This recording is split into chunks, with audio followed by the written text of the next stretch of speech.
मेहनती हिरन की कहानी। बहुत समय पहले एक जंगल में मेहनती और परिश्रमी हिरन रहता था। वह हमेशा समय गुजारता था जंगल के हर कोने को छानते हुए और सभी जानवरों की मदद करता था। वह एक बहुत ही ईमानदार और निष्ठावान हिरन था। एक दिन जंगल में भयानक एक शेर आया। ये शेर अत्यंत भयानक और क्रूर था। वह जंगल में डर और हाहाकार फैलाता था। जब जंगल में अचानक अत्यंत शोर शराबा मच गया तो सभी जानवर चिंतित हो गए। जंगली शेर जानवरों को डराने आया था। हर कोई डर के मारे अपने अपने घरों में छिप गया। इस शोर को सुनकर हिरन भी डरकर भागने की कोशिश करता हुआ जंगल में भाग गया। शेर ने जंगल के सभी जानवरों को धमकाकर बताया कि अब वह जंगल का राजा है और सभी को अपनी शरण में आना होगा। हिरन ने भी इसे सुना और शेर की दहाड़ सुनकर वह बहुत चिंतित हुआ।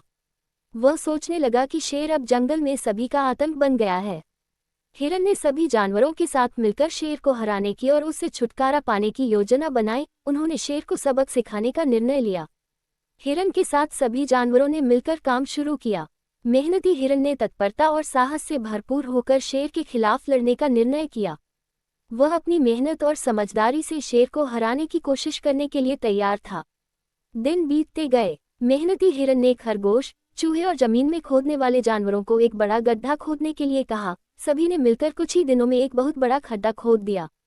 उस गड्ढे को घास ढक दिया और शेर के आने का इंतजार करने लगे। सभी जानवरों को एक साथ देख शेर ने उन पर हमला किया। सभी जानवर इधर उधर भागने लगे। तभी हिरन शेर के सामने आया और उसे अपने पीछे भागने लगा और उसे उस खड्डा के पास ले गया।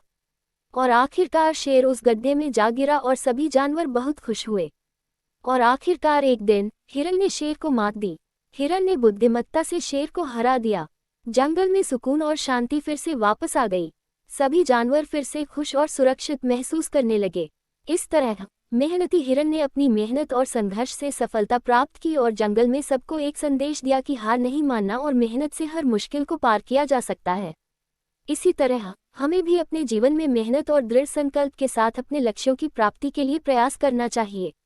मुश्किलों से नहीं डरना चाहिए, बल्कि उनका सामना करना चाहिए और उन्हें पार करने की क्षमता रखनी चाहिए। इस मेहनती हिरन की कहानी से हमें ये सीखने को मिलता है कि कभी कभी हमें संकट में भी आत्मसंघर्ष करना चाहिए। हमें हार नहीं माननी चाहिए और सच्ची मेहनत और साहस से हम किसी भी मुश्किल को पार कर सकते हैं। इसी मार्गदर्शन के साथ हमें हमेशा संघर्ष की भावना और प्रतिबद्धता से अपने